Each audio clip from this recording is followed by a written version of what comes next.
আসসালামু আলাইকুম গাইস, আশা করি সবাই ভালো আছেন।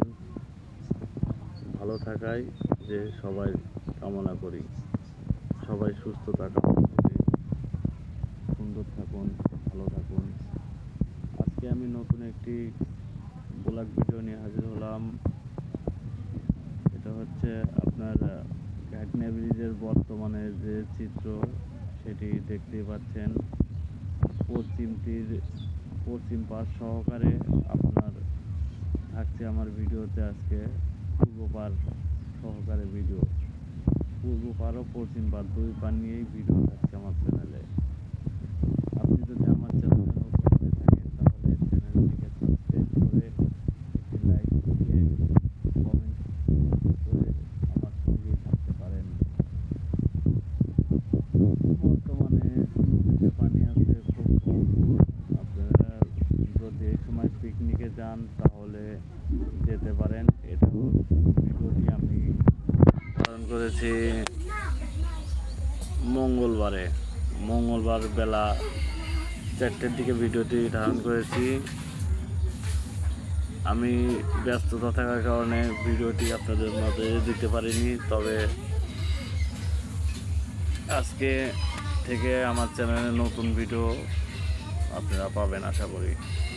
আমার ছোট্ট একটি পেজ আছে, যদি আপনারা সহযোগিতা করেন, যদি আপনারা আমাকে হেল্প করেন তাহলে আপনাদের সহযোগিতায় আমার ছোট্ট এই পেজটি আগে এগিয়ে যেতে সহযোগিতা হবে।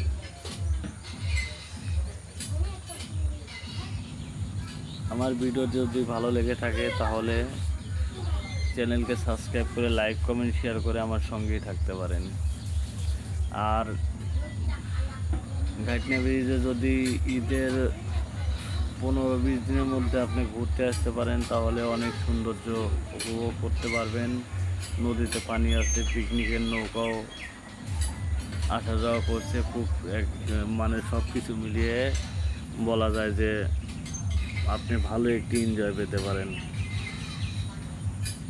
আর অবশ্যই ঘাটনা ব্রিজে যারা আসবেন তারা চোটকার পাতাকে এড়িয়ে চলার চেষ্টা করবেন, কারণ এটা যদি কারোর গায়ে লাগে তাহলে কিন্তু খুব অবস্থা আপনার খুব খারাপ হয়ে যেতে পারে। এটা আমি ভিডিওতে চোটকার পাতার একটি ফুটেজ দিয়ে দিয়েছি। এটাকে মনোযোগ সহকারে দেখে এটাকে চিনে তারপরে এর সঙ্গে যেন কোনো রকমই আপনার টাচ না হয়। যদি টাচ হয়ে যায় তাহলে কিন্তু ভাইয়া বুঝতেই পারছেন আপনার কি হতে পারে।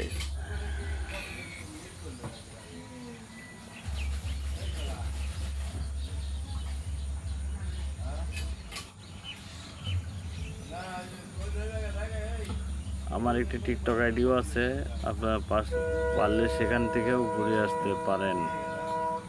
আল্লাহ হাফেজ।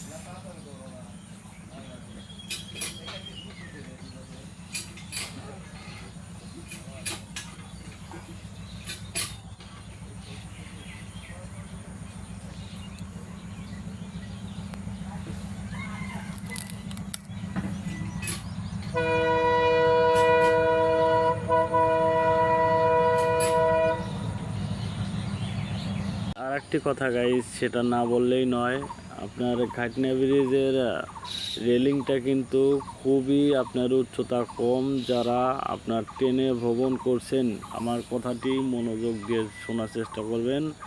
এখানে এসে আপনি কোনো সময় ছাদের উপরে হাত কিংবা লম্বা হয়ে দাঁড়ানোর চেষ্টা করবেন না। যত সম্ভব আপনার নিচু নিচু হয়ে কিংবা শুয়ে যাওয়ার চেষ্টা করবেন, না হলে কিন্তু আপনার বিপদ হতে পারে। আশা করি সবাই সুস্থতা কামনা করি। ঢাকা পৌঁছাবেন সবাই, সবার জন্য রইল দোয়া। আর আমার জন্যও দোয়া করবেন, আমি যেন আপনাদের কাছাকাছি যেতে পারি।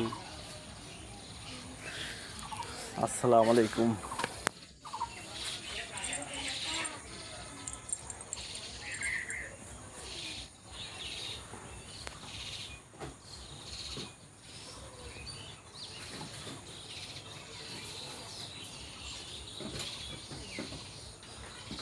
এই যে এখনই চোটকার পাতার গাছটি এই জায়গায় আছে, এই এই এই ঝোড়ের আশেপাশেই আছে।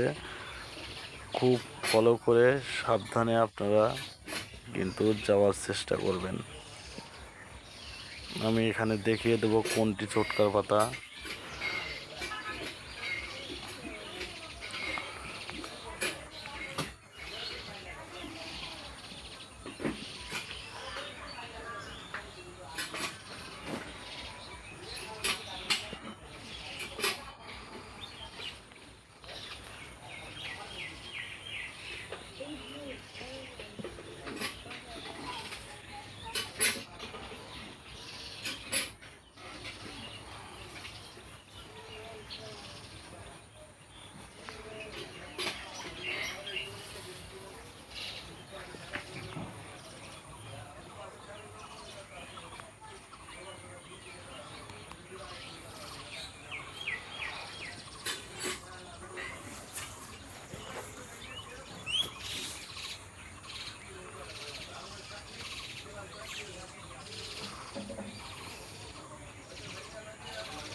ভিডিওটি দেখতে পাচ্ছেন যে গাছটি, মূলত এই গাছটার নাম হচ্ছে চটকার পাতা। এই যে ভালো করে মনোযোগ সহকারে দেখে নিন, কারণ এটা লাগলে কিন্তু আপনার অবস্থা খুবই খারাপ হতে পারে।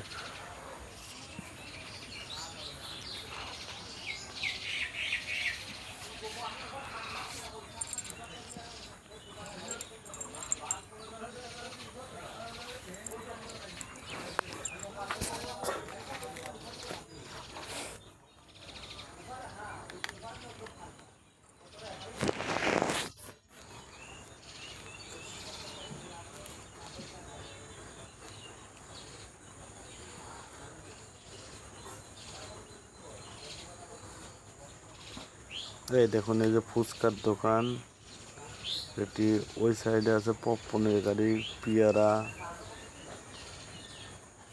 তারপরে নাগরদোলা আছে। আপনারা সব কিছু মিলিয়ে আপনি এনজয় করতে পারবেন। তবে আর একটি কথা বলে দেই, সব জায়গায় কিন্তু ঘুরতে গেলে টিকিট লাগে, এখানে কিন্তু কোনো টিকিটের প্রয়োজন হয় না। আপনি শুধু আপনার গাড়ি ভাড়া, উল্লাপাড়া বাজার থেকে 10 টাকা ভাড়া দিলে যাতায়াত 20 টাকা হলে আপনি উল্লাপাড়ার থেকে এখানে ঘুরে যেতে পারেন। আর যদি দূরের হন তাহলে আপনার একটু বেশি ভাড়া লাগতে পারে। উদুনিয়া, আপনার সোনতলা, বড়হার, এইগুলোর সাইড থেকেও কিন্তু আপনার খাইটনা ব্রিজটা অনেকই সৌন্দর্য। আর এই সময় আপনারা হেমন্তকালে যখন শিমুলের ফুল ফোটে ওই সময় আসবেন, আসলে পারে ওই সময় একটা ভিউ পাবেন, সেটা হচ্ছে যে একদম রক্তের মতো লাল, আপনার টকটকা লাল শিমুলের ফুল কিন্তু এখান থেকে ষোলো স্টেশন পেয়ে যাবেন। পুরো কিন্তু শিমুলের ফুল সিরাজগঞ্জ জেলার মধ্যে এই জায়গায় আছে, তাছাড়া কিন্তু অন্য জায়গায় নাই।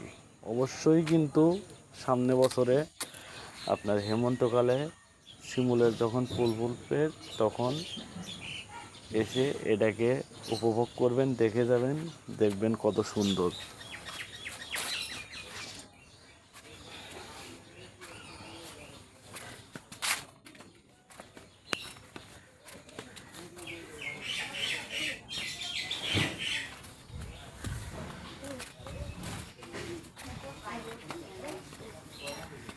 এগুলো কি করছে তোমার খাওয়ার?